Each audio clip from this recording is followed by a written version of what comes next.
Good morning and welcome to Frontier Opening Bell. I am hosting the Mofaye. It's Tuesday, the 14th of July. Welcome my panelists, Uche Namenis, Managing Partner at BlueFX Nigeria. Good morning, Uche. Good morning, boss, and thank you for having me. Nice to have you. Ali Khan Sacho, the Rich Frontiers Management Founder and CEO in Nairobi. Thank you very much. Good morning. Always a pleasure. Thank you so much. And Luke Ofojebe, who is the Team Lead Equity Research at Vetiver Capital Management. Good morning, Boase. I'm glad to be here today. Thank you so much. The risk of this morning across the global market space, but a bit of a look back into yesterday's trading day across the frontier markets will be in order. So let's kick that off by looking at the Nigerian market, softened 0.12%, took a bite of the risk of sentiment yesterday. The Ivorian market was flat 0.02%, the Egyptian market 0.58% in the negative territory, the Kenyan market about 0.2%, and the South African was the big jump 1.14%, crossed the 55,000 into the 56,000 territory. But in East Africa, a new chairman for the Nairobi Securities Exchange was a big story, even as the East African community, the countries, they adopted a new common tariffs to protect local industries. In Uganda, it looks like the central bank has had its way with the commercial banks. Everyone is now complying with the new rule around credit to consumers. What's the new lending rate? Ali is also weighing in on that story for us. Man Sachs is a multi-asset company reporting an annual returns of 24.4% in Q1 16 and 16.08% in second quarter. That's a bit of some interesting numbers there. I'm sure Ali may have a few thoughts about that. Ali, let's kick in on that. Yes. So firstly, this appointment of Kiprono Kitoni, a well-known entrepreneur, chairman of Radio Africa, a business-savvy individual, I think is a win-win for the Securities Exchange. Of course, we've had a very, very poor 2020 at the stock market. We're down about 25 to 26%. If you stripped out Safaricom, the stock market has fallen back to levels of 2003.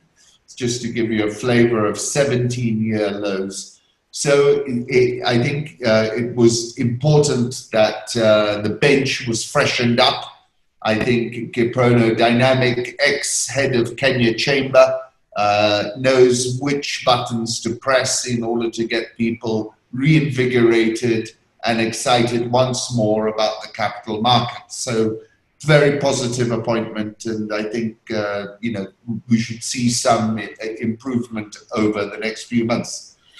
Mansa X, this is the Capital Markets Authority in Kenya have allowed investors to invest in schemes that invest in the foreign exchange markets and in the commodity markets, and this was one of the first authorized investment vehicles. And if you're going to serve up those sorts of quite mouth-watering returns, you can imagine, given what's happening at the stock market, a lot of people are going to be attracted to this sort of asset class.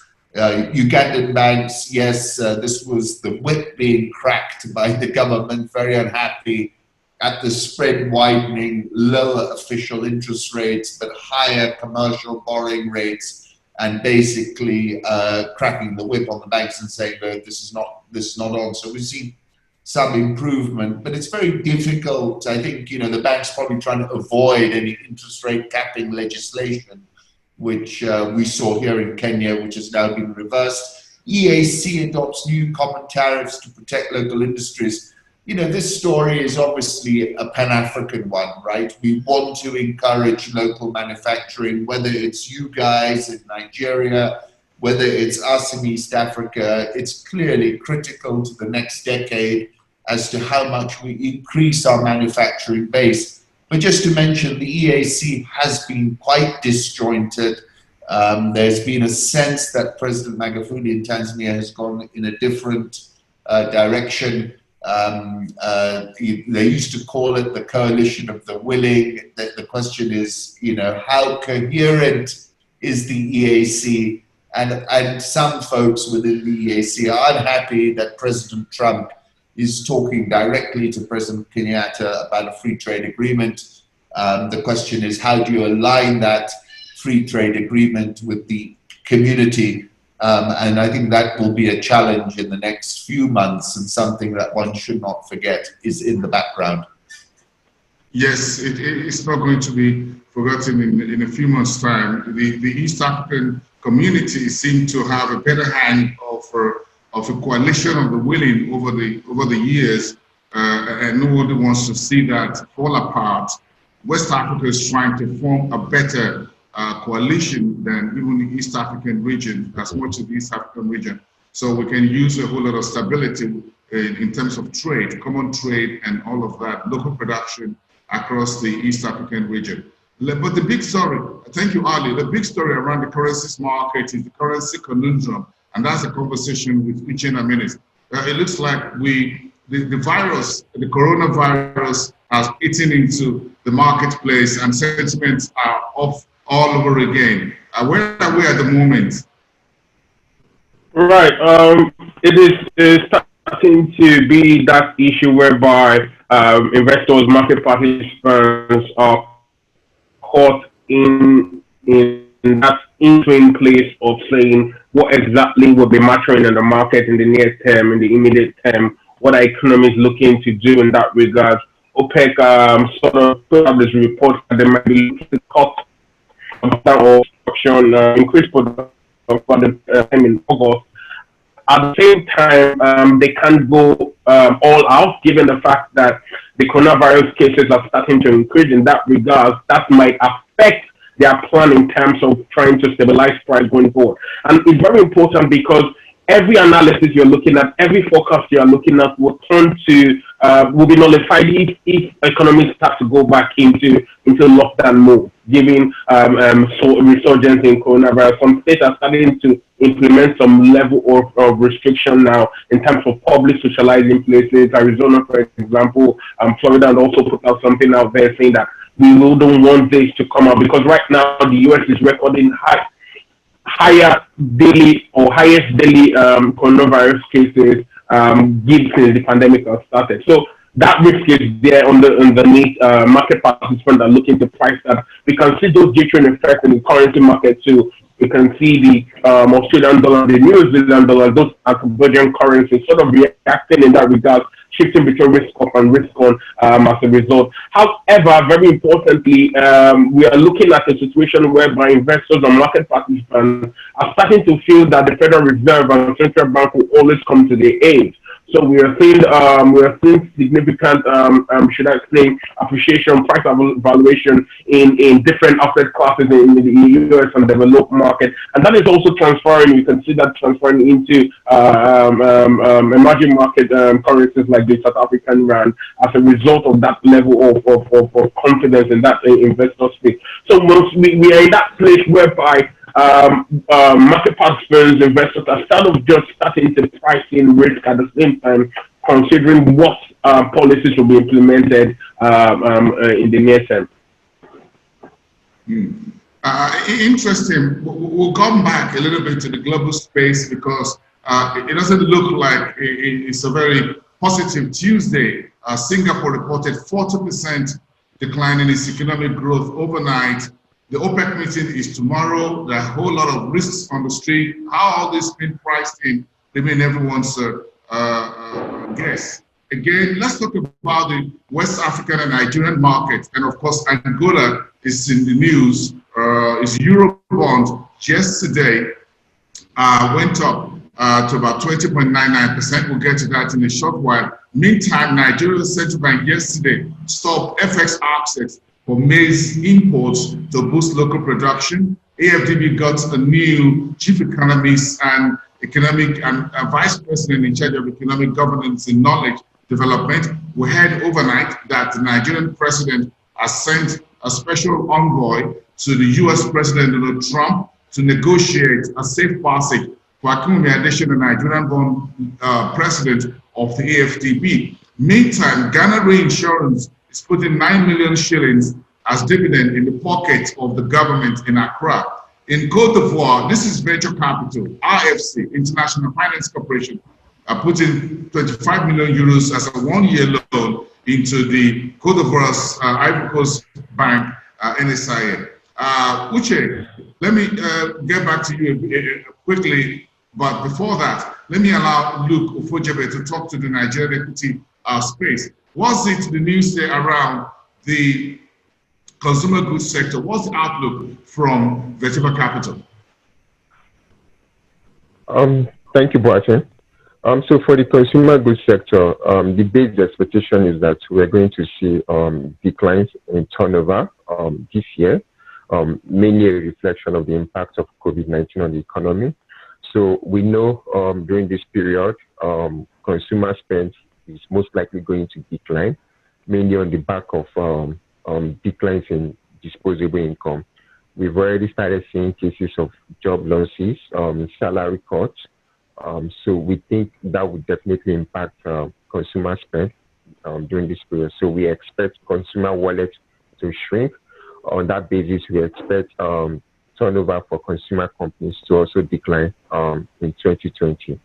However, we think we'll see more of that when they release their half-year reports, given that we felt the impact of COVID-19 the most in the second quarter, and that was when we actually in total lockdown.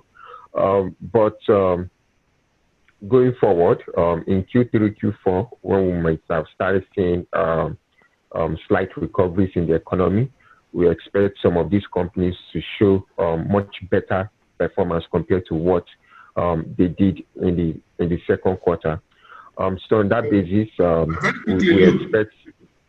Very quickly, slight recoveries. Okay, so we expect slight recoveries in Q3 and Q4. So that's pretty much our outlook for the consumer goods sector. Yes, I was asking very quickly, Luke, before we drop that, the central bank yesterday suspended FX, official FX for maize imports. How would that flow into consumer goods that need this as a raw material? So for a number of the consumer goods companies, I think it's going to be based on how exposed the company is to sourcing maize for its production of finished goods. So for a company like Nestle, for instance, I know when it comes to backward integration, the company has achieved up to 80% of that, which means that the company still needs to source for 20% from external economies, basically. And with this restriction placed on maize importation, it means that there will be much more pressure on domestic output. So we might see prices of maize really increasing significantly in the near term because we'll be seeing increasing demand, local demand being channeled to local producers. So as a result of that, we think that will definitely impact the cost for most of these, for a number of consumer goods companies that are exposed to maize, and that can consequently affect their margins during this period. I know some of the brewers also need maize.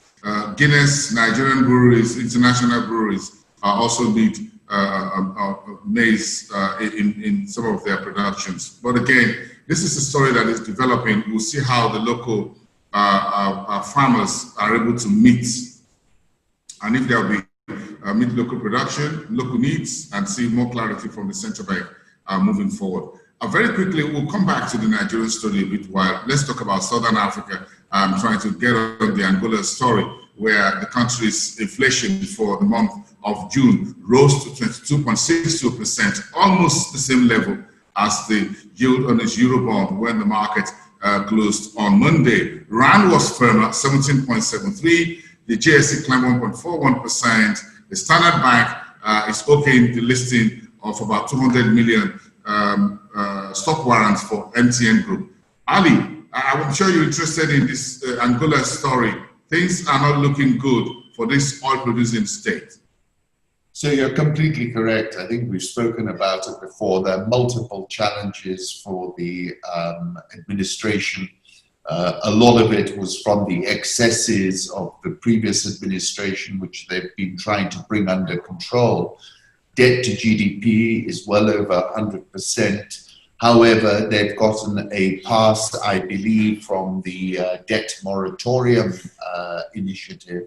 And I think China are also on board. They owe about $26 billion to China. It's critical as to how China decides to deal with Angola. Unfortunately, China has the ability here to fire sale Angolan assets. I don't think they're going to do that. It seems that they're going to give Angola some support over a 3-year period. So that's why you've had this small rally in Eurobond yields, which had gotten as high as 35 or 36% and were in distressed territory, but 21% is still pretty much distressed. Inflation, this is another problem in Angola.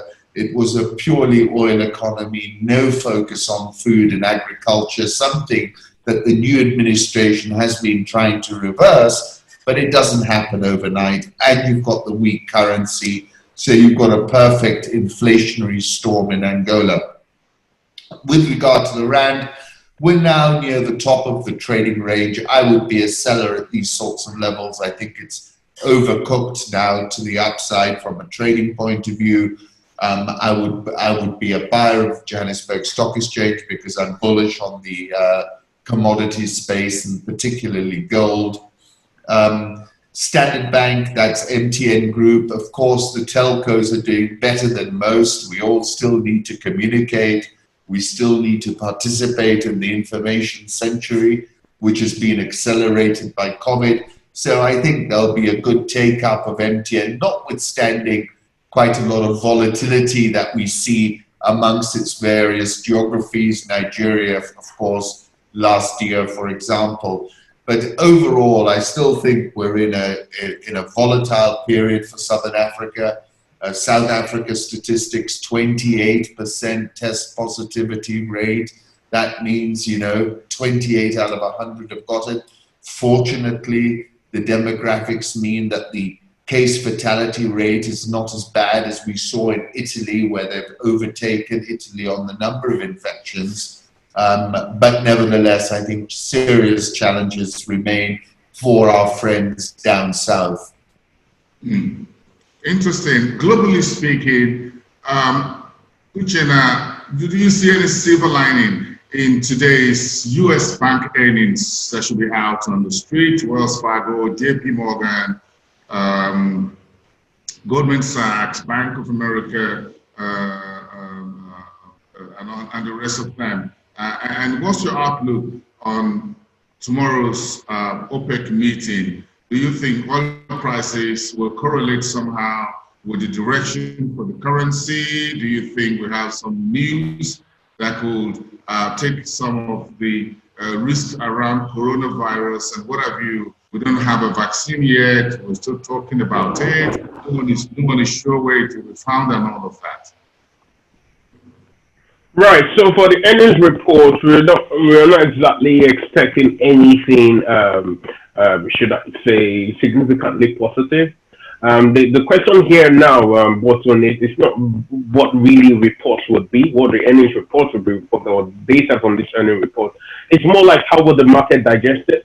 We're in this place of constant euphoria and mania, whereby bad news really does not matter at this point, and that in itself would be what would determine how prices would respond.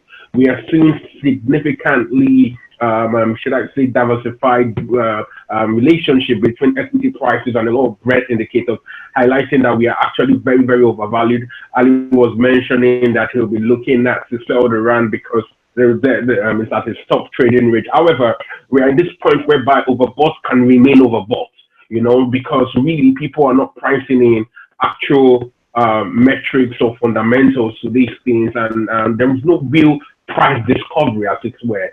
So it's not really what the earning reports would be. It's more like how would the market play, because it could be any more negative earning reports market can price that the Fed is always going to step in and provide that stimulus to protect this, and that will be positive for market really.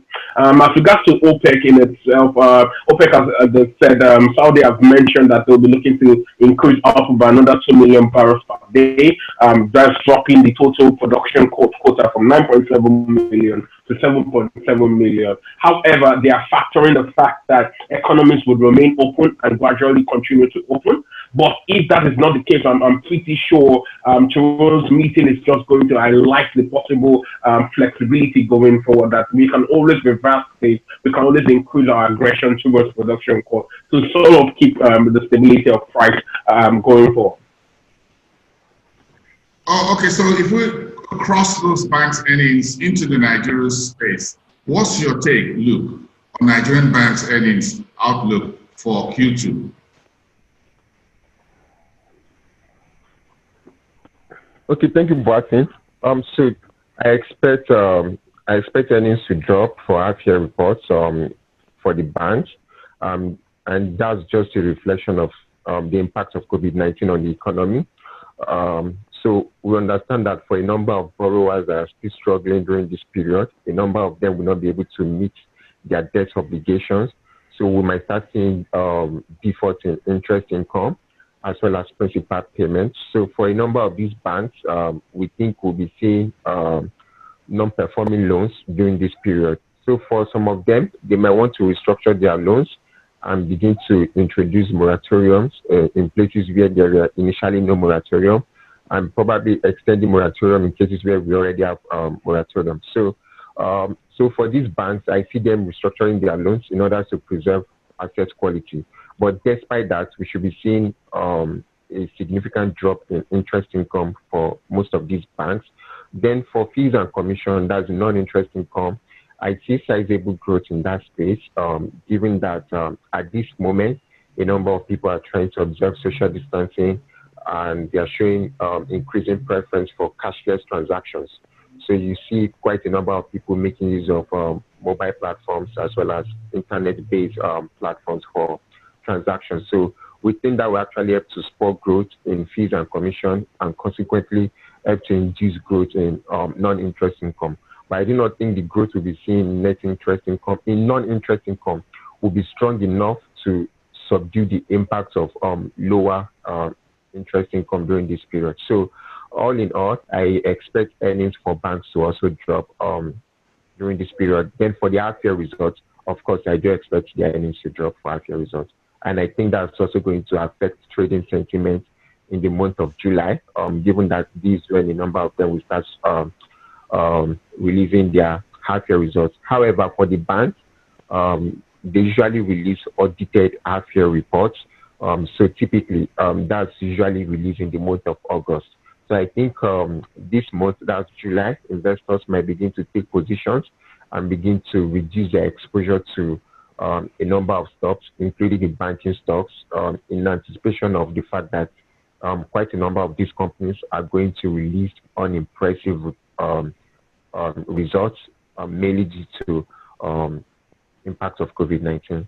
Thank you. No one is sure when investors will begin to decide to punish or take some pound of flesh from companies, it may be banks, that are not doing well during the COVID-19. Perhaps 2020 will be the year of forgiveness or moratorium from every investor, and say, okay, we're all exposed this year. Let's just take it, as Ali says, it's a year of the virus, so let's just take it in our stride. No more from 2021. But that remains to be seen. But look at North Africa, a couple of stories there from Morocco and Egypt, two of the largest economies north of the continent. Morocco's external buffers is robust despite its dwindling fiscal strength. That's according to Moody's. That's the latest on Morocco's story. In Libya, the National Oil Corporation is declaring a force majeure on oil crude exports. That will be the discussions tomorrow. Virtual meeting by OPEC member states. Tunisia says its economy is likely to shrink 6.5% this year.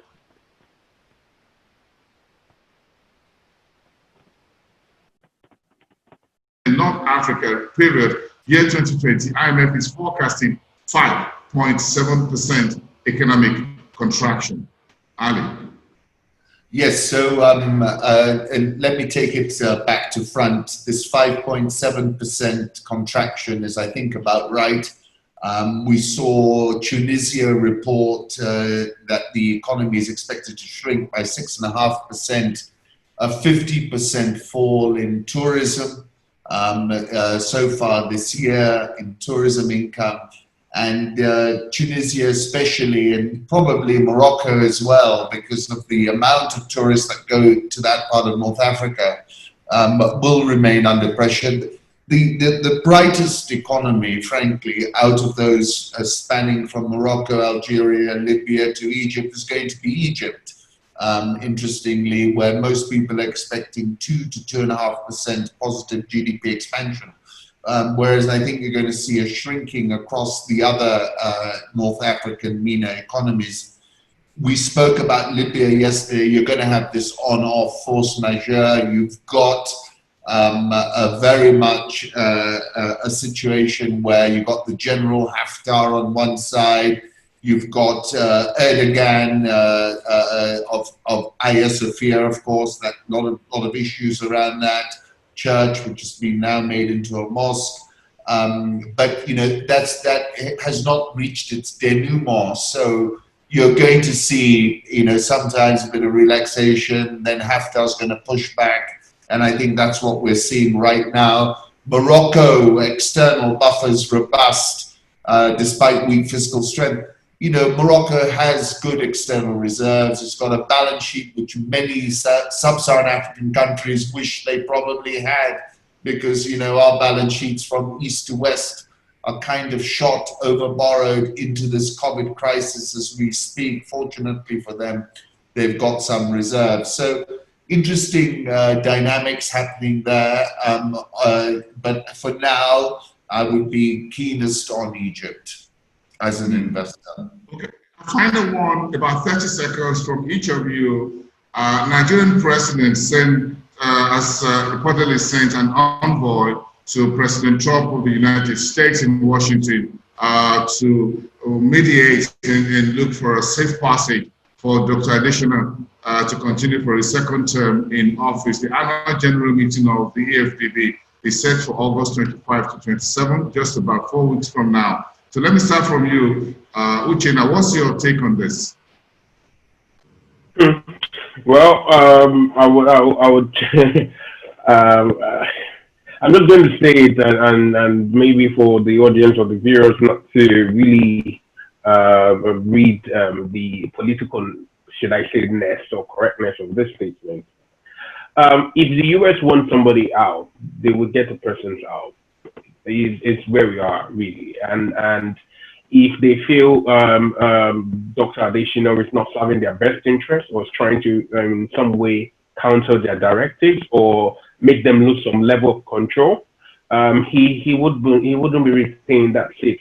Well, we're sending envoys, all very diplomatic, but really, until there is that alignment with their should I say geopolitical influence, as it were, I think it's going to be a hard one to sell, really. Wow. Luke, what's your take? Yeah, so for me, I think given his track record so far, the guy has really done a great job for Africa, and gives me just being objective, not because he's a Nigerian. So I think he should still remain the president for AFDB. I think he still has a number of goals that from his various discussions, he still has a various number of goals that he aims to achieve for Africa. So, and given all what he has done so far, I still consider him to be a suitable candidate for the AFDB job.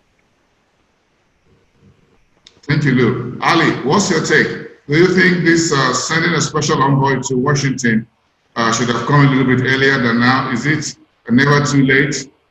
So I think it's an interesting development. President Trump, obviously, President Buhari feels that he can exert some pressure on President Trump. I think very highly of President Adesina, but I wish they'd followed it, you know, and you've got, of course, you've got this independent situation going on at the moment. I would have far preferred if the African Development Bank had followed proper process, had not done their own inquiry in the way they did, had gone for this independent inquiry and allowed that process to play out. I think most shareholders of the AFDB have the highest regard for President Adesina, and I think in a free and fair situation, he would serve a second term. But as Uche was saying, this is about geopolitics at the continent scale, and the Americans are seeking to exert more influence in the African Development Bank, and I think that's the point that we need to take away. Thank you, Arlene, in Nairobi, Rich Frontiers Management. Thank you very much, Uche Naminis at BlueFX Nigeria, and of course, Luko Fojebe at Beteva Capital Management. Thank you, everyone. Enjoy your day, and see you back again on the show tomorrow. Have a great day, everyone, and goodbye from Lagos.